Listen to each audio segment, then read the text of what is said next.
Hola queridos amigos, qué gusto de saludarlos. Soy Sarita Mancilla, secretaria de Cultura y Turismo del municipio de Santa Cruz de la Sierra, Bolivia. Y con el alcalde Johnny Fernández tenemos la alegría de presentarles el primer podcast para Santa Cruz, podcast municipal para Santa Cruz, Bolivia y el mundo. Este podcast tiene un objetivo y es el de contagiar a todas las personas el servicio a la comunidad, la vocación del servicio a la comunidad, la solidaridad, el respeto.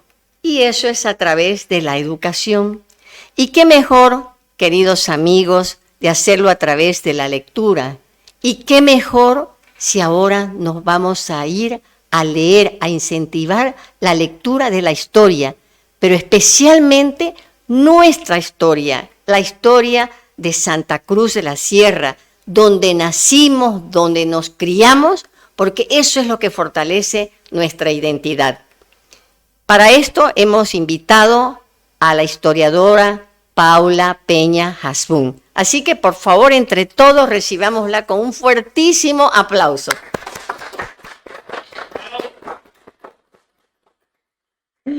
Bueno, querida Paula, te digo querida porque la verdad es que nos conocemos después de tanto tiempo, tenemos tanto trabajo en común, que es una alegría tenerte, pero antes de darte la palabra, permitime leer algo muy cortito acerca de Paula. Yo sé que la conocen, sabemos que recientemente ha sido galardonada con un prestigioso premio que se lo otorga todos los años el Consejo Municipal como hija ilustre de Santa Cruz de la Sierra, muy merecido.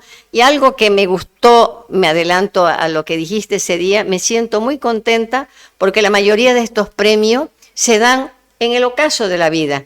Y al vérmelo dado ahora, a esta edad, me hace que tengo que esforzarme, que tengo que trabajar duro. Y yo adentro, bueno, cuánto más duro, ¿no? Dedicada tanto a la historia. Paula Peña es la mujer detrás de la historia. Ella es historiadora, investigadora, educadora intelectual, escritora, defensora de su tierra y voz autorizada para hablar de Santa Cruz. Es licenciada en Historia, graduada de la Universidad Católica del Uruguay, Damaso Antonio Larrañaga, en 1990. Difícil, un nombre largo. Es catedrática de Historia del Oriente Boliviano de la Universidad Autónoma Gabriel René Moreno. Es directora del Museo de Historia y Archivo Histórico de Santa Cruz. Es miembro de 3 instituciones: Sociedad de Estudios Geográficos e Históricos de Santa Cruz, Academia Boliviana de Historia y del Instituto Panamericano de Historia. Ha publicado varios libros y textos universitarios de historia. Algo, como les dije, muy cortito, acerca de Paula, porque estamos para Santa Cruz, Bolivia y el mundo. Entonces, desde este podcast lo que queremos hacer, llegar a todos para que conozcan sobre esta ciudad que este año está cumpliendo 400 años de su traslación definitiva aquí, cerca del río Piraí. Y bueno, nació en el 1561, son muchos años, mucho esfuerzo, mucho para recordar, mucho para honrar, porque creo que primordialmente lo que Paula constantemente nos dice es que tenemos que honrar a aquellas personas, a nuestros ancestros que lucharon y algunos que siguen luchando para conquistar todos nuestros derechos. Así que, querida Paula, te cedo la palabra, pero primeramente llévanos a esa tu infancia, a esos años de niña feliz, para que conozcamos un poquito y ver cómo llegaste a ser historiadora. Bueno, muchísimas gracias a ustedes, señora Sarita, a todo su equipo y por supuesto a la Secretaría Municipal de Cultura y Turismo por invitarme. Claro que es un gran honor estar en este segundo podcast y además después de Isabel Allende. Imagínense lo que fue este primer podcast, importantísimo y sobre todo como con una mujer como ella, ¿no? Así que muchísimas gracias. Bueno, yo en este momento tengo 53 años, nací en 1968, ¿no? Ese año célebre de los levantamientos de la juventud. Y bueno, yo me crié en la zona de la Plazuela Blacut. Ya estaba la Plazuela Blacut, yo nací con la loseta, ya digamos estaban las losetas, entonces me tocó vivir la Santa Cruz de la Loseta, ¿no? Efectivamente, desde niña me gustaba mucho saber cómo había sido antes, digamos, ¿no? Ver algunas fotos de cómo había sido antes. Y claro, vengo de una casa con un padre y una madre muy lectores, o sea, la biblioteca formaba parte de mi casa, o sea, no, siempre hubo una biblioteca en mi casa, por lo tanto, cuando yo tuve mi casa también hubo una biblioteca, porque es algo que no se me ocurre que no haya, ¿no?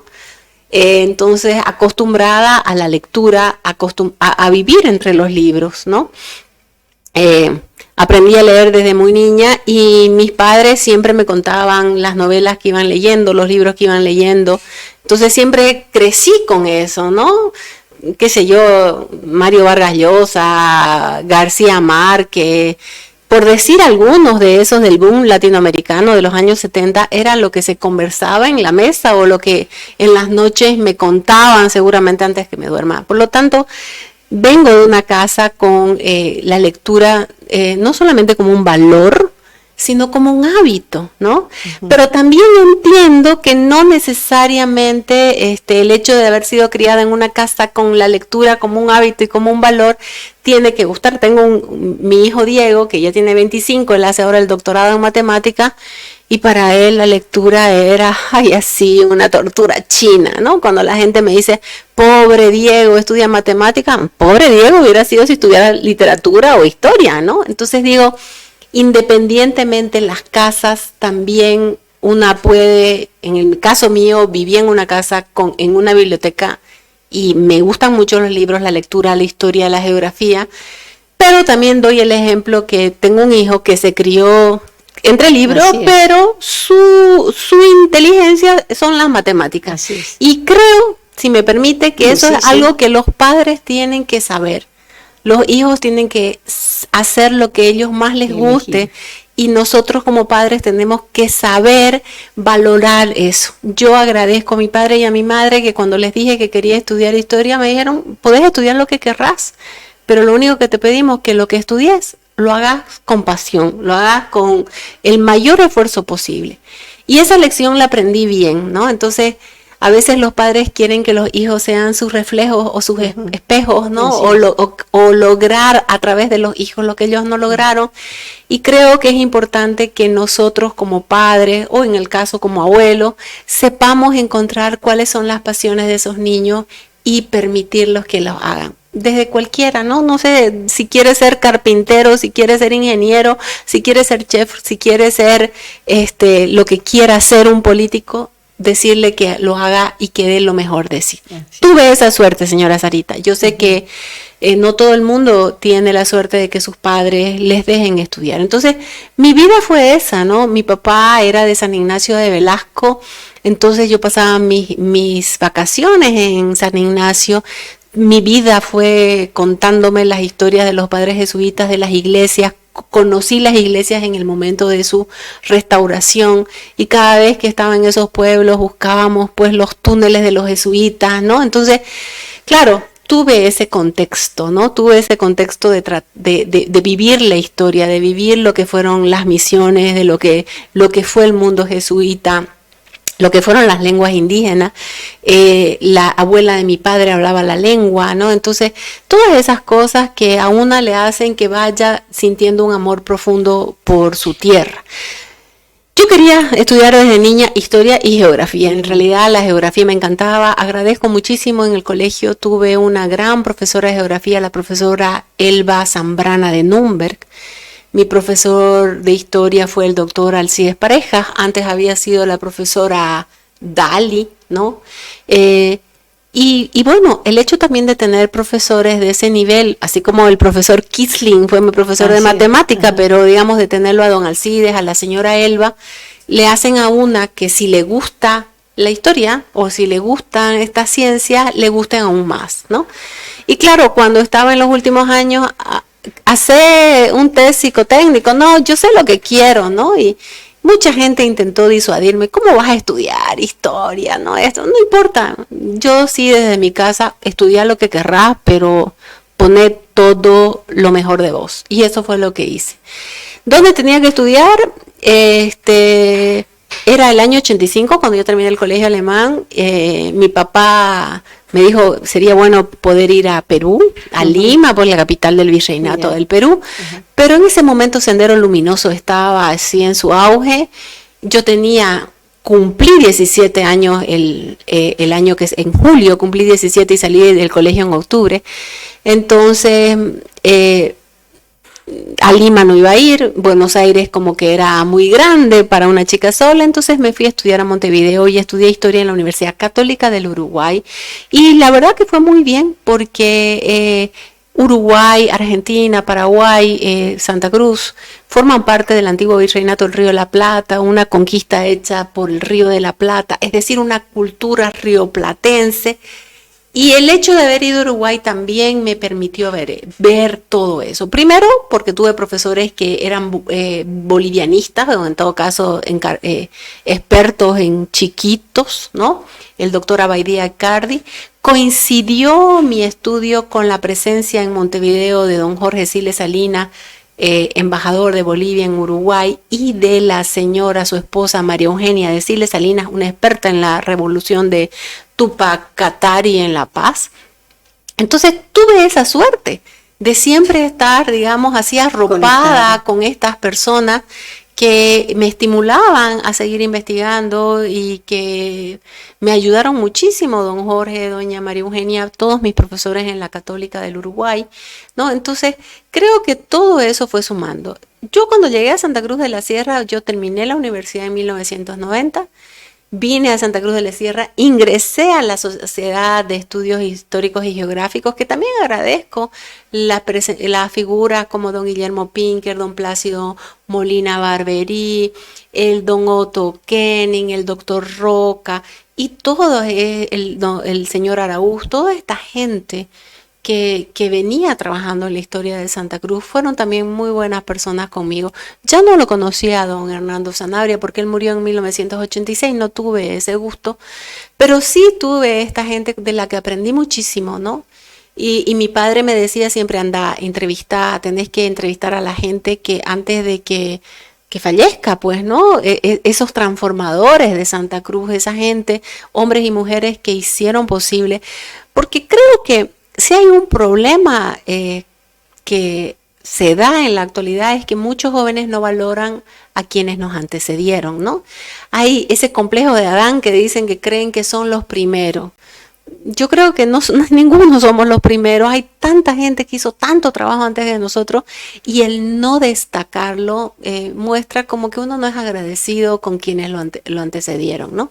Aquellos que creen que son los primeros historiadores o los primeros cientistas o los primeros investigadores y no miran hacia atrás, creo que hay mucha injusticia. Entonces tuve esa suerte, estuve en la geográfica, también tuve la suerte, busqué trabajo, toqué todas las puertas. Era en ese momento rector de la universidad el doctor Jorge Justiniano Talavera, había sido compañero de mi padre y de mi madre en la Facultad de Derecho, y bueno, él entré a trabajar en la universidad. En ese momento todavía se daba examen de había concurso de méritos y examen de competencia, y pude tener la titularidad de las cátedras que trabajo 71 años en la universidad y en nuevas carreras que se estaban abriendo, se abría sociología, se abría ciencia política, no tenían historia cruceña. Yo en ese momento, digamos, tampoco es que hubiera sabido muchísimo de historia cruceña, pero cuando llegué aquí me comencé a dar cuenta de que eso era una carencia mía, comencé a estudiar historia de Santa Cruz y no paré nunca más. Y en el año 98, ya llevaba yo 7 años trabajando en la Gabriel, logramos que se introduzca la materia de historia cruceña en algunas carreras. En la actualidad solo 3 carreras, que son ciencia política, sociología y relaciones internacionales, estudian historia de Santa Cruz, una materia. Es una pena porque la universidad tiene 110.000 estudiantes y seguramente no estoy hablando más que de 1.000, digamos, que tienen la posibilidad de estudiar historia de Santa Cruz. Incluso en filología hispánica, de una manera que no entiendo, sacaron también las materias de historia. Entonces, tuve esa suerte, y valoro muchísimo la gente que se pasó por mi vida, la gente con la que me crucé, a la gente que conocí, esa gente que me dio tanto, ¿no? Esas personas mayores de la Sociedad de Estudios Históricos y Geográficos que ya no están con nosotros, pero que me enseñaron tanto, ¿no? Que me guiaron en mis lecturas, que tenés que ver esto, tenés que revisar aquello. Una vez estuve en San José de chiquitos y don Helio Montenegro me dijo tenés que leer esto, me regalaban fotocopias de algunos textos y eso yo valoro muchísimo porque todas esas... a veces la gente cree que el conocimiento científico solo es un conocimiento científico. Yo creo que el verdadero conocimiento científico no desdeña, ni disminuye, ni considera menos todos los otros conocimientos. Entonces, todos mis viajes por los pueblos siempre conocí, porque en cada pueblo que usted visita hay alguien que es el que más sabe, el que escribe de historia, y aunque no sean historiadores, por supuesto, es la gente que tiene el conocimiento, ¿no? Entonces, eso he valorado muchísimo y he agradecido mucho a la vida porque siempre se cruzaron en mi camino o Dios me los puso ahí, digamos, ¿no? En la universidad también trabajé siempre a mi lado con gente importante, gente que conocía, así que muy agradecida. Como le digo, mi vida me fue llevando y tuve la suerte de poder hacer lo que quise y por eso les digo a todos, hagan su sueño, encuentren su elemento y a los padres y las madres dejen que sus hijos vivan su elemento porque solamente así las personas hacen lo que pueden hacer con la pasión que esto requiere. Ay, aquí escuchándote, Paula, y tratando de rescatar todo lo que has dicho es valioso, pero a ver, estamos por comenzar las clases, ¿no? Son 850,000 chicos que van a estar ambulando de ida y venida después de 2 años de confinamiento. La mayoría, poco y nada, han ido a clase. Y lo repito eso porque creo que tenemos que tomar conciencia de lo que está sucediendo, ¿no? El que entró estaba en primer hace 2 años, en primer curso, ahora va a entrar a cuarto, ¿no? ¿Será que ese niño sabe leer? ¿Será que cómo lo va a recibir la profesora? Entonces comienzan las angustias de los padres porque el chico no avanza y de los profesores porque tampoco les cuesta aprender. Totalmente entendible. Entonces creo que lo que vos has dicho respecto a tu trayectoria y lo que veo de las personas, de los padres de familia donde sacan adelante a la familia, son aquellos que entienden, que están cerca de los niños y no solamente pensando en que tengan las buenas notas, sino que ese niño esté bien en su casa, que se sienta bien.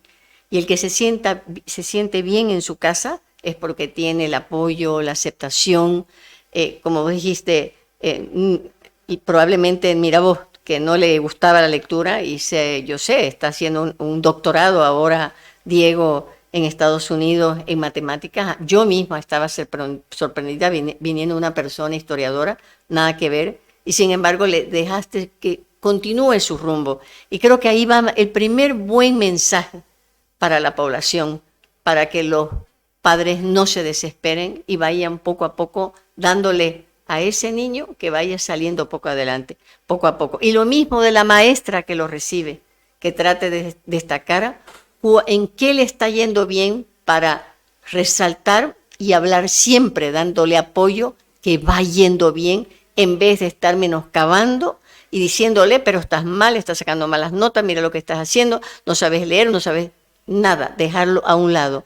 ¿Estás de acuerdo con eso, creo? Sí, señora Sarita, yo creo que si en algo tiene que cambiar la educación boliviana es en ver lo bueno que hacen los jóvenes, ¿no? Exacto. A veces un alumno de 10 preguntas contesta 9 mal y una bien. Yo creo que una tiene que decirle, qué bien que hiciste esta, tenés que mejorar, no decirle, ay, qué mal que hiciste estas 9, ¿no? Creo que ese es un tema fundamental. Otro tema que yo vi mucha angustia en los padres, ¿no? Y en los maestros que dicen, esta generación no va a saber. Yo sinceramente le digo, ¿y si no conoces lo que pasó en Egipto o lo que pasó en Roma, no va a cambiar tu vida? O sea, no se desesperen. Probablemente las madres de los más pequeñitos, los que tenían que aprender a leer y a escribir, es es las que van a llevar la mayor carga, ¿no? Pero aún así, oiga, yo cuando veo en las calles, usted las ve a las pastilleras, ¿no? Y su hija al lado haciendo la tarea. Ahí al lado del museo hay una peluquería. Ayer veía a la chica hacía las uñas a alguien y le corregía al hijo, o a la vende frutas en el mercado, ¿no? El otro día estaba ahí y le digo, agarra bien el lápiz. Ay, señora, es que nunca ha ido a la escuela, me dijo, porque está como usted dice, está en tercero básico, primero, segundo y ahora tercero. Nunca había ido a la escuela físicamente, presencialmente.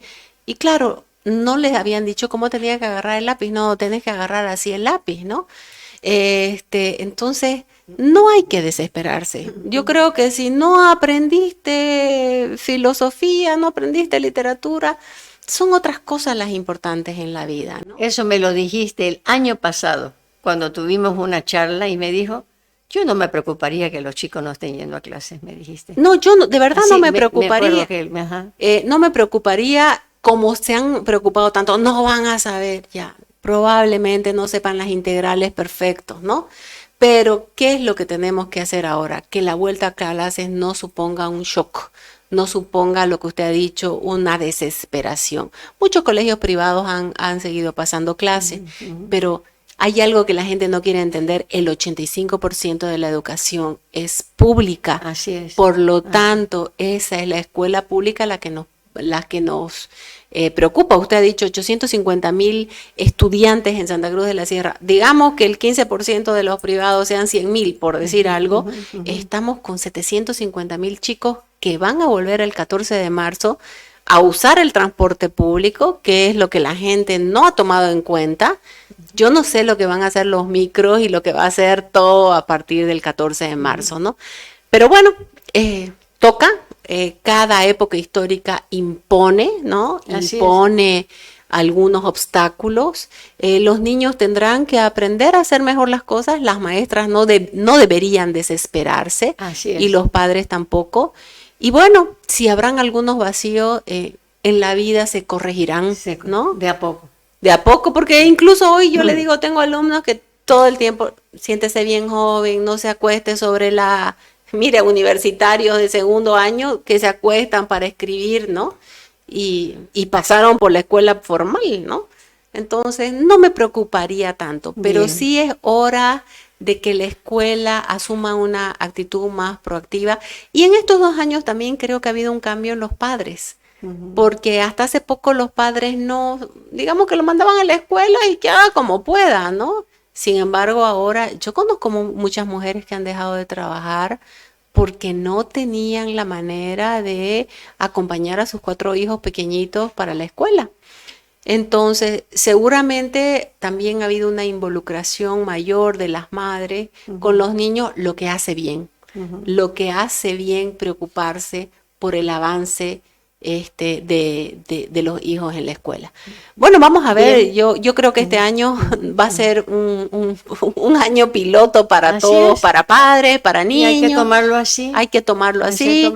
Yo digo, lo importante es que los niños vayan felices y regresen felices. Un niño feliz responde mucho más que un niño atormentado.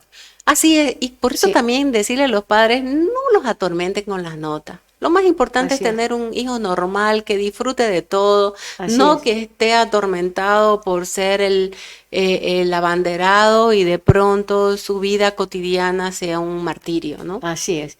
Bueno, esa es una parte bien, me alegra haberla tocado con vos. Y la otra también, que de lo que pude rescatar, estabas diciendo de qué afortunada fuiste de haberte relacionado con tanta gente de mucho valor, sobre todo conocimiento, estudiosa, con experiencia. Y yo pensando, sí, la verdad es que nos falta tanto. Y entonces, ¿qué podría? Bueno, veo, no sé si es suficiente, en las universidades dan no solamente talleres, invitan a conversatorio, pero de repente, ¿qué podríamos hacer? Es que yo estoy pensando en eso, lo estamos diciendo, vos lo has tenido. ¿Dónde está la falla aquí? Lo tenemos en Santa Cruz, están los jóvenes conectados con esta gente que fue creciendo, como decir vos, con Santa Cruz, y que porque lo que tenemos no se ha logrado de la noche a la mañana. Entonces vamos primero por esa parte para ver si nos das luces de cómo podríamos hacer para llamar esto y que tenerlos presentes. Ha crecido mucho la ciudad, nos hemos dispersado tanto. ¿Qué es lo que nos mantiene así tan dispersos? Además de la tecnología, ¿no? Pero ¿sabe qué, señora Sarita? Yo creo que también se trata de que una abra sus ojos y mire las personas que le toque. Cuando yo entré a trabajar en la universidad en el año 91, me mandaron al directorio de la Casa de la Cultura. En el año 91 era todavía una institución de la sociedad civil. Y eso es interesante destacar de la sociedad cruceña. La Casa de la Cultura fue creada en el 68, ¿no? Por gente, es emprendedurismo cultural que hizo cultura. Entonces ahí tuve la posibilidad de ver todo lo que se estaba haciendo, ¿no? El Festival Sombrero de Sao, el Festival El Aipue, las canciones, cómo iban a las provincias, hacían competencias en las provincias, hacían competencias aquí localmente y promovían esos talentos, ¿no? Para mí eso fue muy importante. Una de mis mejores amigas, Anaí Holzman, su mamá era la señora Edita McKenny, entonces conocí también todo lo que hacía Bellas Artes y pude darme cuenta de cómo Bellas Artes cambió el mundo artístico en Santa Cruz. Porque yo creo que en Santa Cruz hay muchísima capacidad, muchísima vocación. Gente que cantaba al oído, gente que componía sin haber estudiado música. Un hermano de mi padre era músico, bueno, dos hermanos de mi padre, uno con la guitarra y el otro con el piano. Su profesor era don Susano Azogue, entonces yo de niña lo conocía, don Susanito, porque él iba a pasarle clase de música a mi tío.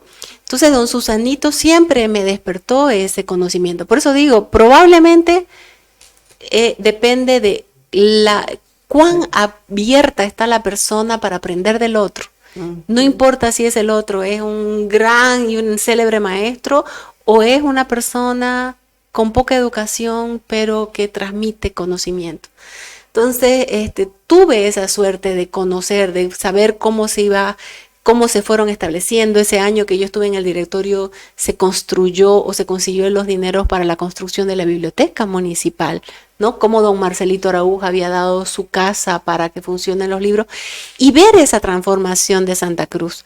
Yo creo que hay que abrir los ojos. Yo a mis alumnos les digo, cuando vayan en el micro, por favor no vayan con la música, cerrando los ojos y escuchando, sino la ciudad les habla, la ciudad les dice, la ciudad la gente nos habla. Miren un poco, miren, no sé, pues la arquitectura, miren la gente que está en la calle, miren esos niños que no tienen nada. ¿Cuántas veces usted para en una rotonda y niñitos pintando y con sus cuadernos? En las condiciones más extremas de carencia extrema, pero aún así está.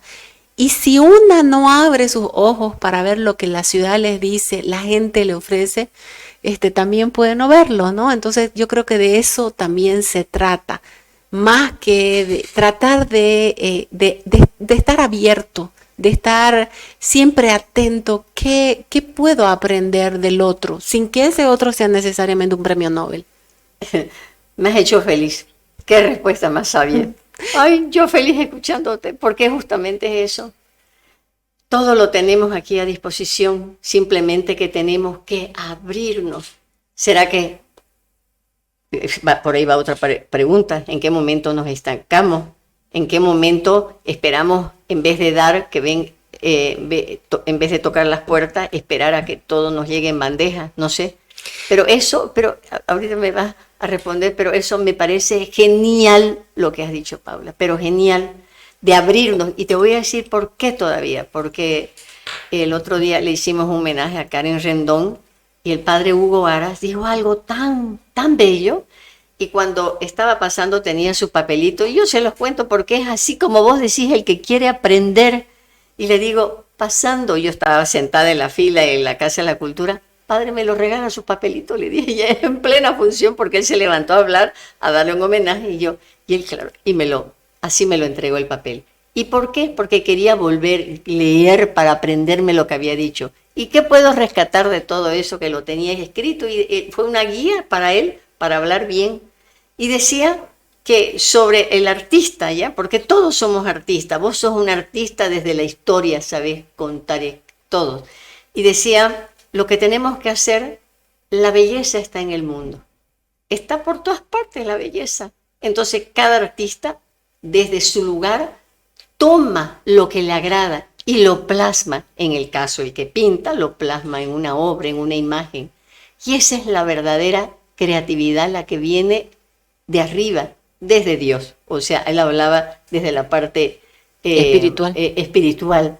Pero entonces lo que hemos dicho, por eso me reí y diga, ¿qué sabe? Porque está todo ahí, no podemos vivir de una manera inerte, fría, como decir, a veces el alma, ¿no? Como que se siente apagada, triste, pero si solamente uno esa ventanita del corazón, de la mente la abriera, y de pronto ves el cielo, todo el color, las nubes, lo que te rodea, como vos decís, y te maravillas desde esa niña de que al lado de su madre está haciendo su tarea al lado de la pastillera.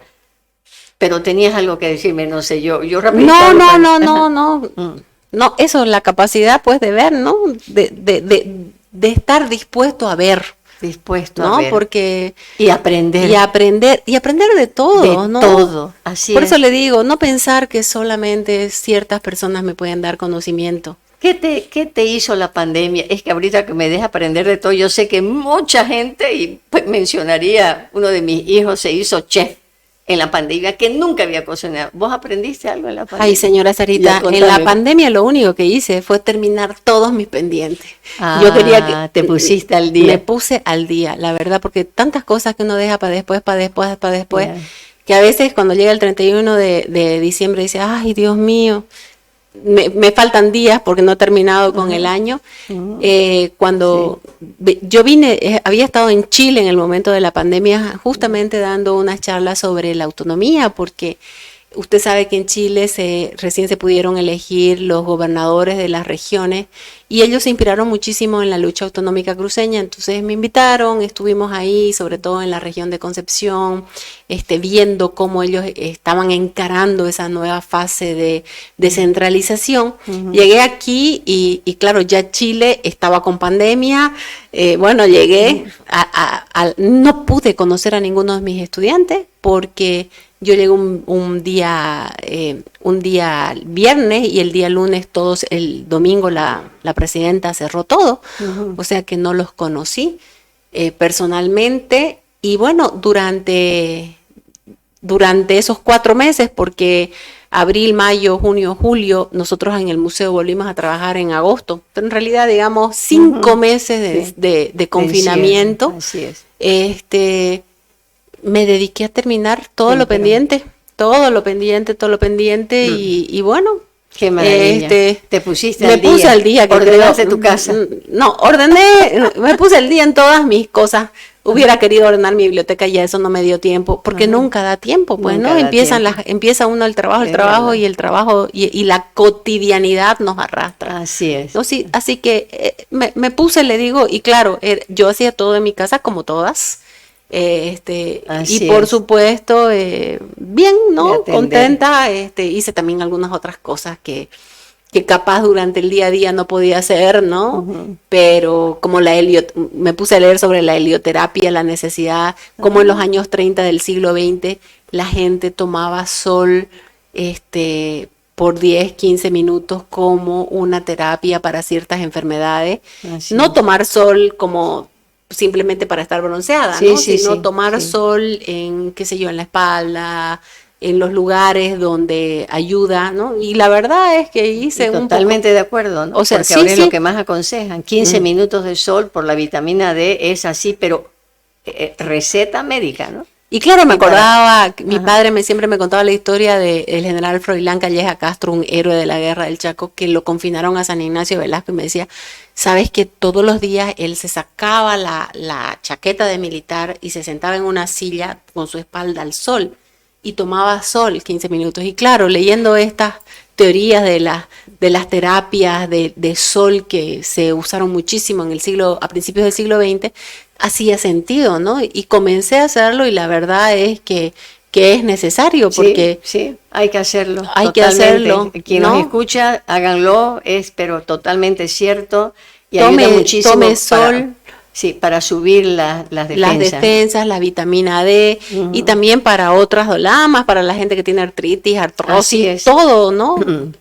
Así que digamos que lo rarito fue la helioterapia, pero lo demás era a hacer lo que hacer tus oficios. Hacer mis oficios. Bueno, y por supuesto no me siento menos por hacerlo, ¿no? Porque pero yo creo que... Pero si lo primero, como decimos, ¿no? Primero tenés que mimarte, hacer tus cosas, atenderte para poder atender a los demás. Sí, pero creo que todavía hay, ¿no? Yo entiendo de que algunas personas no quieren hacer, yo soy profesional, no hago los oficios en mi casa. Es que las mujeres tenemos que...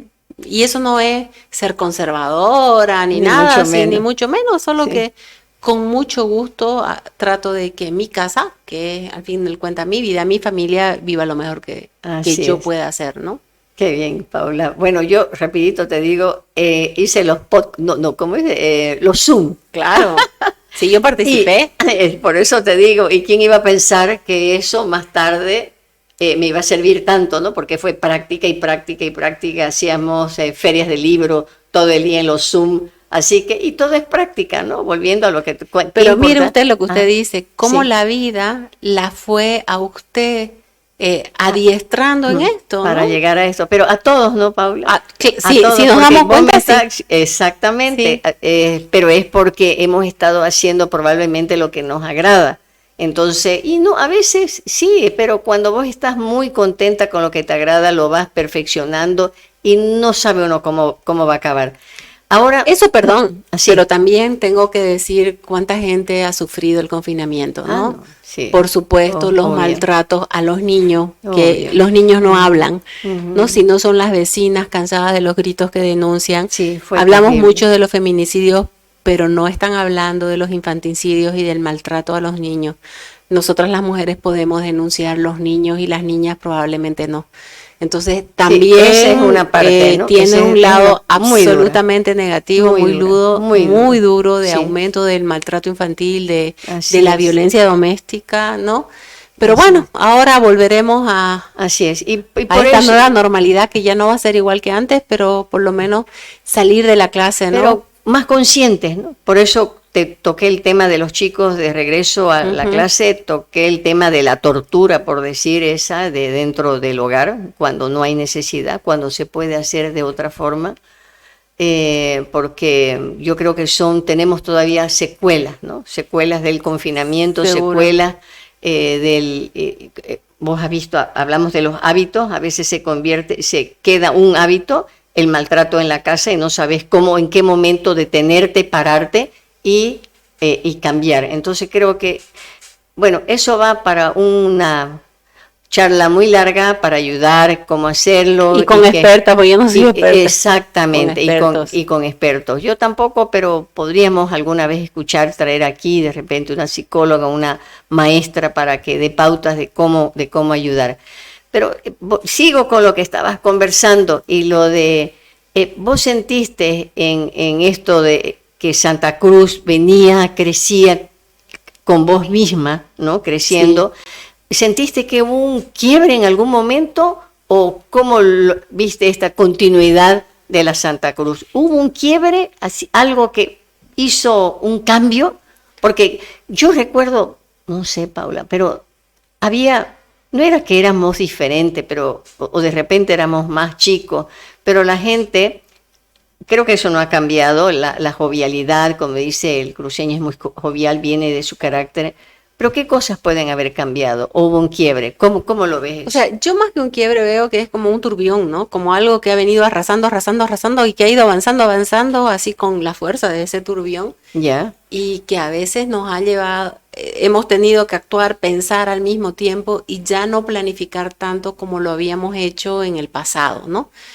Mi madre tiene 80 años y siempre le digo, la generación de ustedes es la que probablemente más cambios ha vivido, ¿no? La mía vivió, pero de pasar de la Santa Cruz sin agua, sin luz, sin servicio. Casi la mía también, ¿no? Bueno, usted es menor, pero digo, esa generación a esta generación, a la actual, o sea, no han podido detenerse a pensar cómo ha sido este cambio, ¿no? Porque Santa Cruz no solamente ha cambiado en términos del crecimiento demográfico, sino también de la gran diferencia de lo que comían hace 80 años con lo que comen hoy, ¿no es verdad? Ya no se come, hoy día de pronto usted en Santa Cruz encuentra todo lo que puede encontrar en cualquier lugar del mundo. En el pasado era muy limitado, ¿no? Ni siquiera flores habían, ¿no? Sí, así Las es. bodas eran con flores de papel o de seda porque no Así había. Y las verduras, cebolla, tomate y algo más, ¿no? Hoy día usted consigue todo lo que quiere. Entonces, esa transformación que hemos vivido y que han vivido unas generaciones más que otras, han impactado.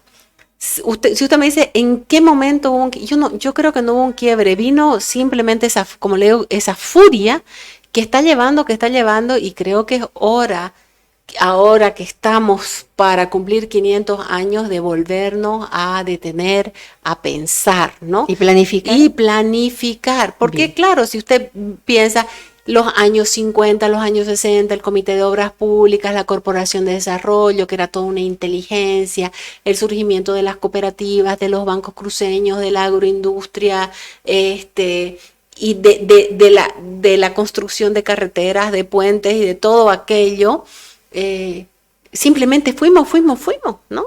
No nos detuvimos, y en ese sentido también mucha gente siguió pensando ante ese cambio, los cambios políticos, se logró la autonomía, y ahora creo ya que es hora de que volvamos a darnos, por lo menos, una parte de esta sociedad, a darse una pausa, a pensar hacia dónde queremos ir. Santa Cruz de la Sierra es imparable. Creo que la metropolización va a ser imparable, ¿no? Se fue construyendo, se construyó, y probablemente tenemos lindísimos parques, lindísimas escuelas, pero ahora que falta el jane, lo que diríamos los cambas, ¿no? Falta ya no solamente lo que es la infraestructura, sino lo que dirían los marxistas, la supraestructura. ¿Qué es lo que va a ir contenido dentro de eso? Hay muchos parques. ¿Quiénes visitan esos parques? Oiga, usted va en las plazas, todas las plazas en la noche están llenas de gente.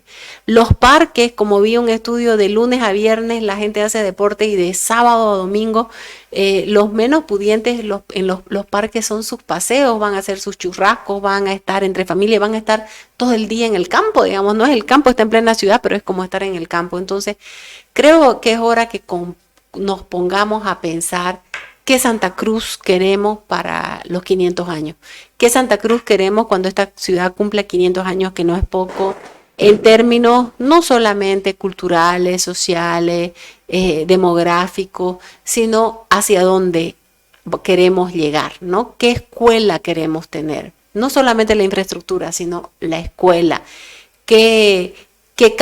O sea, tenemos centros culturales.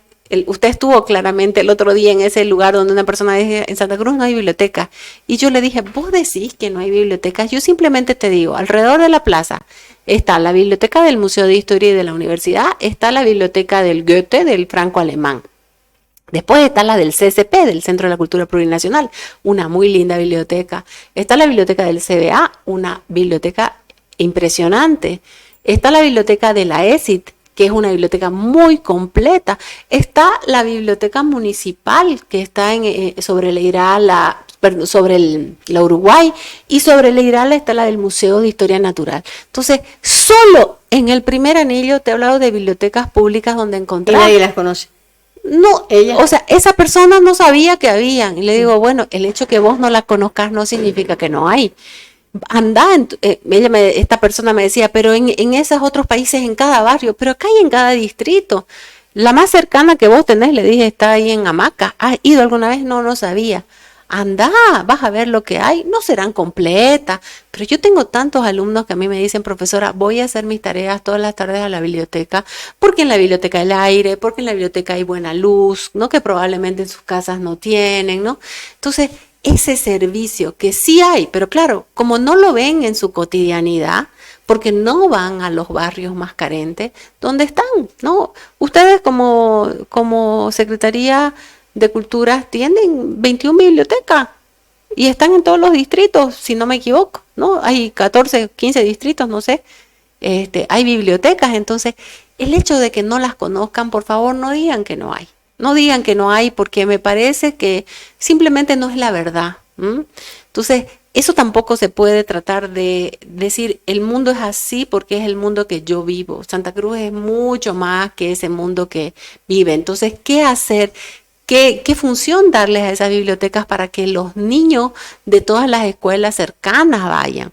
Tenemos módulos educativos hermosos, pero claro, ahora tenemos que darle contenido, ¿no? Y creo que ese va a ser el desafío de ustedes como gobierno municipal de Santa Cruz de la Sierra, pero también hay otros desafíos que tendrá que asumir la Universidad Gabriel René Moreno, que son 110,000 estudiantes, y esta ciudad tiene más de 21 universidades, ¿no? La pública más 20 privadas, que también deberían dar satisfacción a todas esas necesidades profesionalizantes de los jóvenes, ¿no? Mire usted, yo le decía Bellas Artes, se creó Bellas Artes y tenemos un montón de ballets, tenemos un montón de grupos musicales, un montón de pequeñas orquestas, ¿no? Gracias a la Escuela de Bellas Artes. Se han creado no sé cuántas escuelas de chef y hoy donde usted vaya hay un chef. No es simplemente alguien que le guste la cocina, es una persona que ha estudiado, tiene un restaurancito pequeño, uno más grande. Entonces, ¿cómo la educación puede transformar? Creo que es hora también. Y en esto sí creo que la Universidad Gabriel René Moreno debe hacer un alto, debe pensar, porque la universidad cumple 150 años ahora el 2030.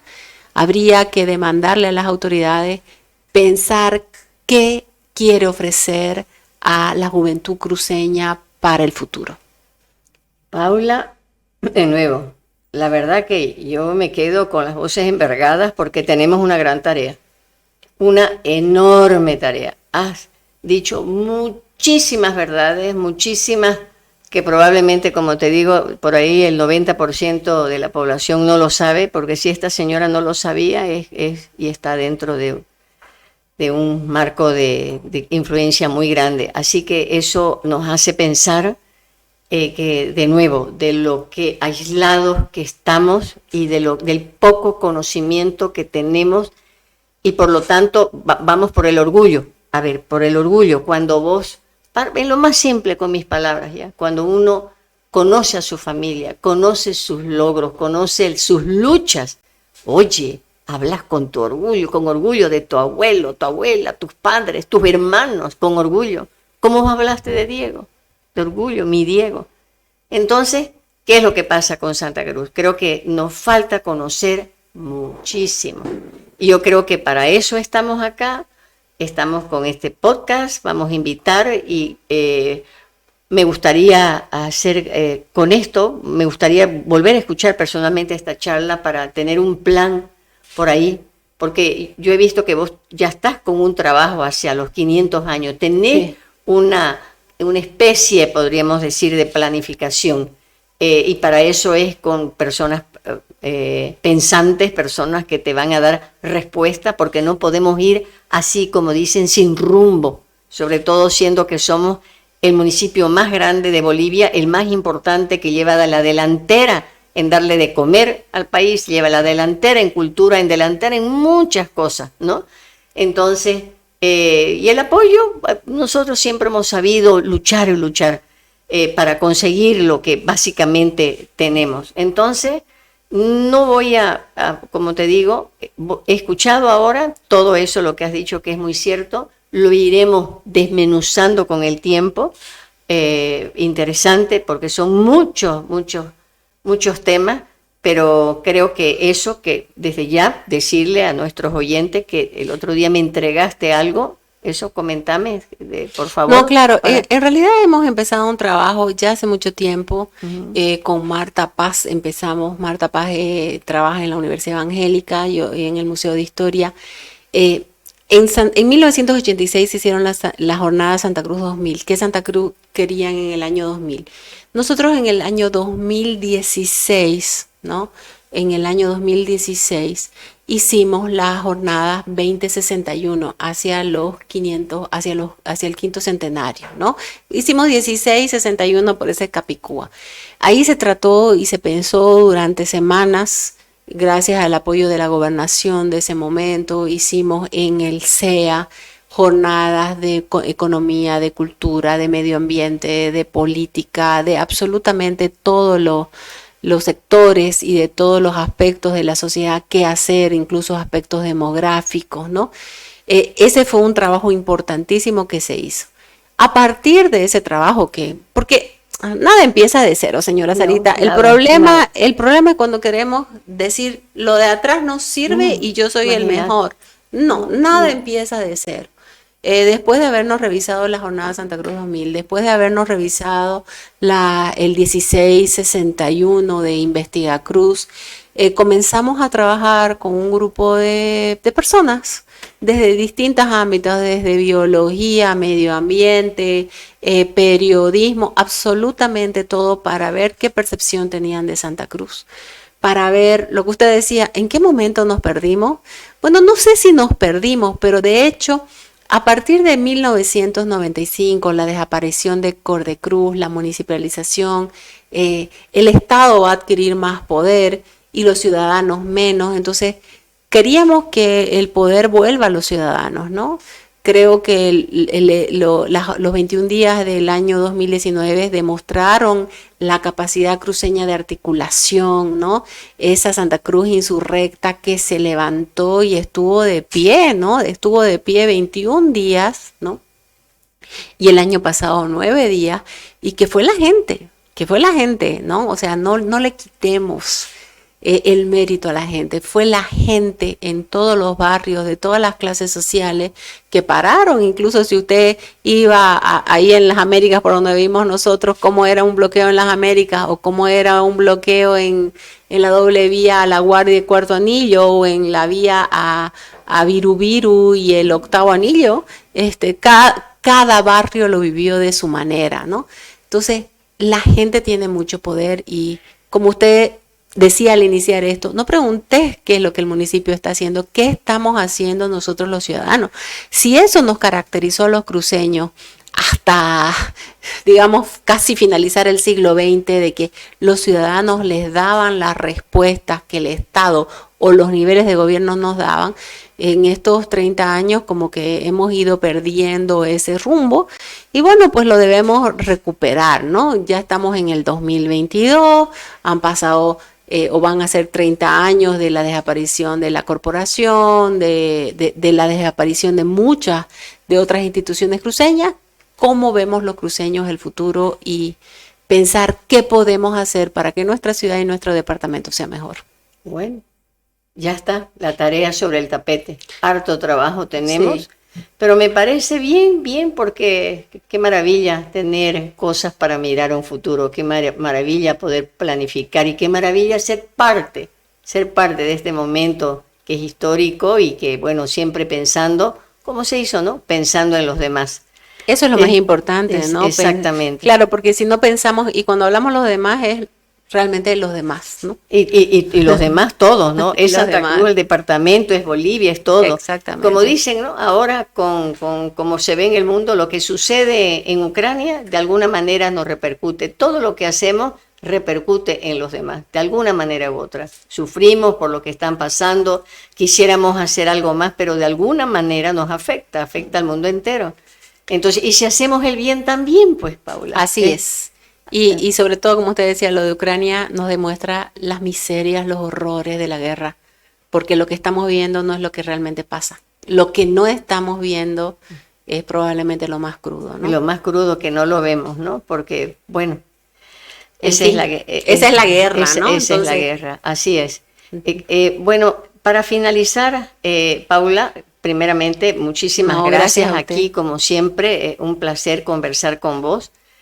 Agradecemos de nuevo a todas las personas que nos acompañan en este podcast. Es importante su compañía, también esperamos su presencia, lo vamos a ir anunciando, vamos a ir intensificándolo y aprovecho también de decirte a todos los que están escuchando que esto está abierto, fue hecho especialmente para todos, gestores culturales y artistas. No necesitamos llamar. Algunas cosas las haré así con hora, con día, como lo hemos hecho con vos. pero la generalidad es para que vengan aquí a la Casa de la Cultura y pregunten. Yo quiero contar, por ejemplo, me encontré con Mario Chávez, que va a tener vamos a tener un ciclo de teatro y él está presentando una obra y me dice, señora Sarita, quiero anunciar las puertas abiertas. Venga, ¿cuándo? Ya va a venir. O sea, que vengan y digan, quiero anunciar lo que estoy haciendo para que la gente sepa dónde y cómo lo hace. Y bueno, y eso es, queremos comunicar todo el talento enorme que tenemos en el municipio de Santa Cruz de la Sierra. Y el alcalde, por si acaso, está muy contento con esta actividad. Sí, yo lo he escuchado al alcalde, creo que él tiene una comprensión profunda de Santa Cruz, porque claro, conoce probablemente muchas realidades que otros no conocen, ¿no? Así Entonces, y esa visión amplia de integración me parece muy importante que hay que seguir trabajándola. Así es, como dijiste, la metropolización, ¿no? Eso ya es un hecho prácticamente, Sí. salir entre todos. Así es, señora Sarita, y eso de Semilleros de Talentos la felicito porque Es otro, ya vamos a hablar. Bueno, tenemos tanto, el semillero Sí. de talento es maravilloso, imagínate. aquí hay tanto talento, Bello, tanto talento. imagínate, son ¿cuánto? 40 disciplinas artísticas, 30 profesores, o sea, es algo increíble y eso en todos estos centros que dicen que no conocen, los centros culturales, donde están las 20 bibliotecas, así que repartidos por todas partes y ahí está, y completamente gratuitas. Así es. O sea que el que quiera aprender, qué sé yo, a cantar, a bailar, a tocar el violín, la flauta, qué sé yo, todo está ahí, así que tenemos que aprovecharlos de nuevo, pero tenemos que conocer y difundirlo como el Evangelio. Gracias, queridos amigos, muchísimas gracias por acompañarme, gracias de nuevo, Paula, bello siempre, y quedan muchas cosas pendientes por hacer. Muchas gracias. Chau, chau.